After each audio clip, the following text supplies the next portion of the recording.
there, it's Anonymous Tea, where we spill the tea anonymously. Hello, hello, hello, hello, hello, everyone. Hello, YouTubers. Hope you guys are all having an amazing day today, sending good vibes, sending positivity, sending blessings, and good energy to each and every single one of you. Thank you so much for tuning in. So today we are talking Carlos King, and we are talking because he did a live with fellow content creator DJ Richie Sky. Shout out to him. And he was trying to explain why the Love and Marriage DC cast basically has told Carlos King that they feel like they are the stepchildren of the OWN network people. And Carlos King has some rich things to say, and we're going to talk about it. So let's take a listen. So people were upset with me about the scheduling, and because the cast is new to this reality space of this magnitude, they were not happy at all with the scheduling. And Ashley Silva has said to me publicly, when I hopped on her and Winter's YouTube page, that they do feel like they're the stepchildren of the franchise, which isn't funny to me, and I felt sad that they felt that way. But I also am a man who understands that much, right? Yep. Bell Collective had a long hiatus to come back second season because, again, what the world doesn't see is to put a show together isn't as easy as you think. It's the reason why Dubai had, I want to say, a two-year hiatus. 2 years. The Real Housewives of Dubai had a 2-year hiatus. Guys, you don't understand the inner workings of what happens when it comes to makings of a show or the scheduling of it. It's not my responsibility to air a show on a certain day at a certain time slot. I have no control over that. So I also understood where the cast was coming from. I also understood where the fans were coming from. So I find this take interesting from Carlos King because it seems the goalposts change depending on where the wind blows and what Carlos King's objective is in that moment in time. Originally, literally last night on a clip I played, well, I don't think I played this clip, but it had Carlos King basically bragging about how he owns everything that he does, that everything is under his ownership and that he is responsible for it all. But in this clip, he is saying, hey, I don't have the power that you think I have. In fact, I have no control over the schedule or when these episodes can air of these shows. But a couple of weeks ago, when Love and Marriage DC didn't come on, you tried to claim that you took it off of the air because of the Wendy Williams documentary.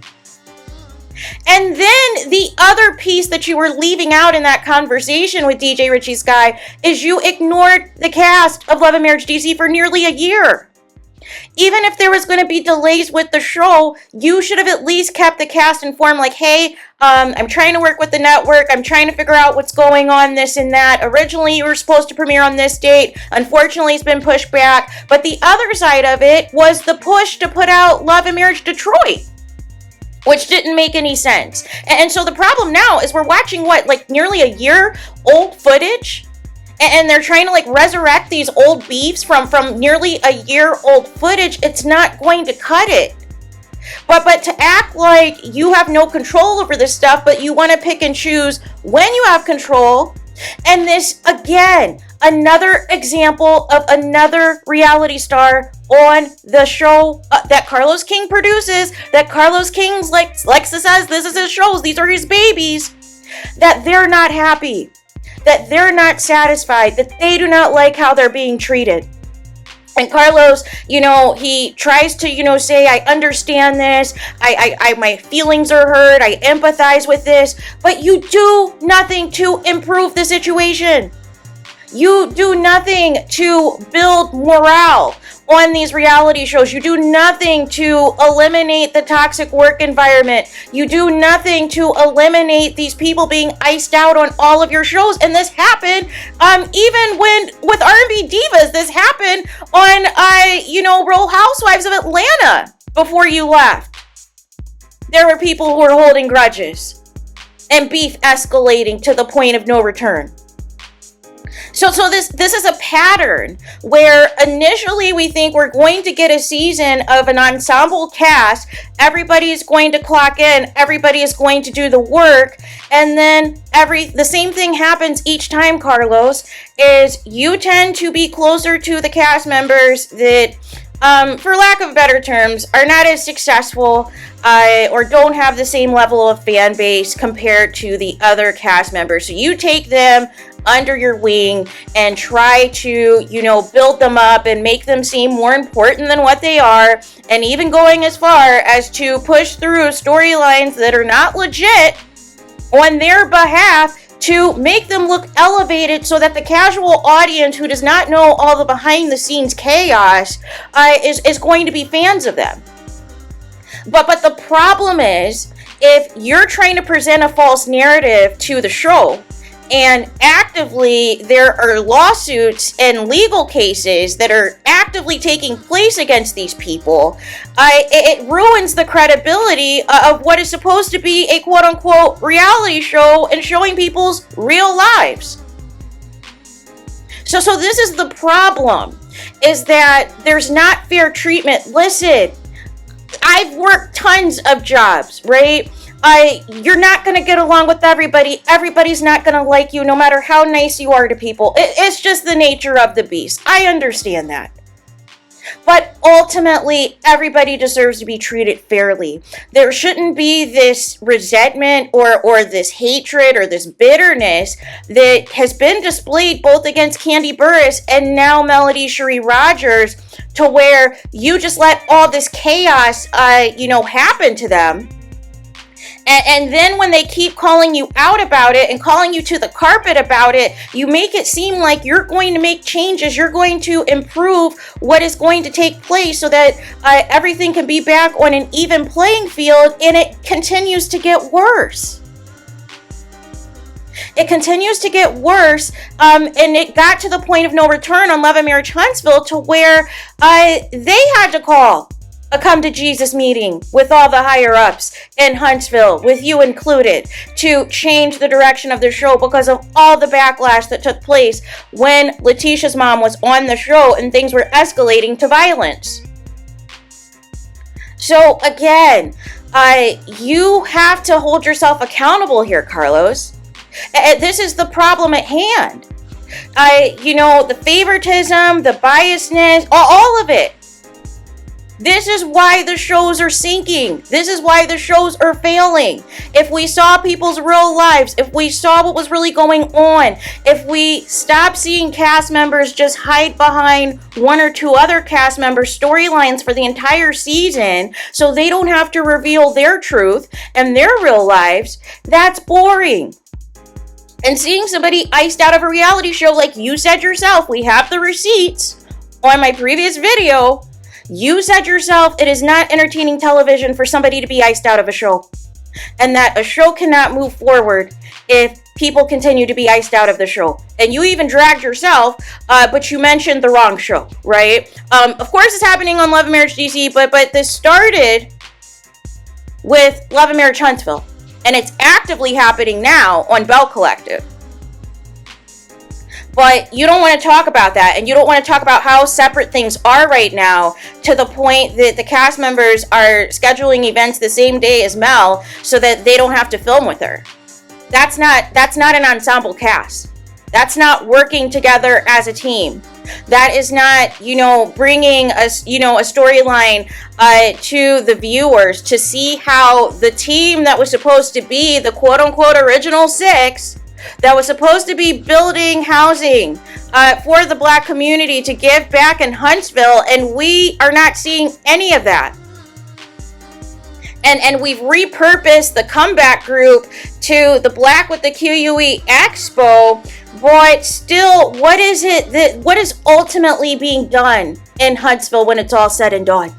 And if we're giving back to Huntsville, why are we having this event in Atlanta, where Atlanta is booming of all kinds of opportunities for Black people and Black-owned businesses?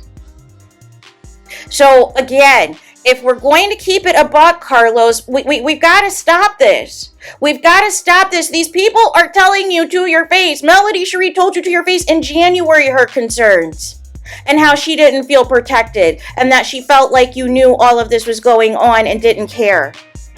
And still, allegedly, we are allowing toxicity and chaos to ensue because Mel exposed that they were trying to have her film, after she canceled all of these booked events that she had, going to try to go to Stormy's event, except for Martell was there as an uninvited guest of somebody's +1. So naturally, that would have been an opportunity if the Love and Mirror Huntsville cameras are there to try to set up a confrontation between Mel and her ex-husband, the same ex-husband that she just told you she doesn't feel safe around.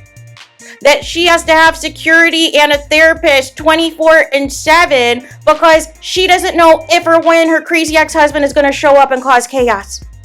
So that is not safe. That is not healthy. You have to take out your personal feelings, your personal friendships, your personal preferences of who you like more than others, and you have to focus on putting on a good show. That's all the people were asking. There would not be all this drama and chaos, with people dragging these other cast members if they showed their real lives. And stop gaslighting us into thinking that we're making up stuff. No. People have receipts on what we're backing up, what we're saying. Some of you just can't handle the truth. Some of you just can't handle the reality TV aspect of fame to where if you're not being praised 24/7, it's a problem. No, you need to have thick skin. You signed up for this. You can't guarantee what your edit is going to look like on a given season. But with that being said, you have a responsibility on your social media if it's completely wrong on the show to change the narrative. But when you start gaslighting and acting arrogant and acting ignorant as to why people feel the way that they do, that's not going to resonate with the people. And that's why people continue to dig. People continue to dig on court records or arrest records or lawsuits or divorces or whatever is going on. Because we aren't seeing it on the show. But if you're being transparent on the show, we wouldn't have to go through this. And if you would stop being a hypocrite on these other panels and talking about how you want, everybody to get along and everybody to, bring it and clock in and bring reality to the show and give you an entertaining season and all these things. And there is literally chaos on your own shows and your own cast members are telling you to your face, this is a disaster. This is a train wreck. We feel like stepchildren. We don't feel protected. And you continue to, pivot to all the stuff going on at Bravo. You continue to pivot and still protect the people that you, quote unquote, prefer on the show, no matter how many bad things that they've done. And that's not okay. That is not uplifting the morale. That is not, promoting anything positive. So there is that. Let me know your thoughts in the comments. Please do not forget to like, comment, and subscribe. Hit the notification bell so you're notified the moment I post new content on my channel. And with that being said, I'll talk to you guys again very soon.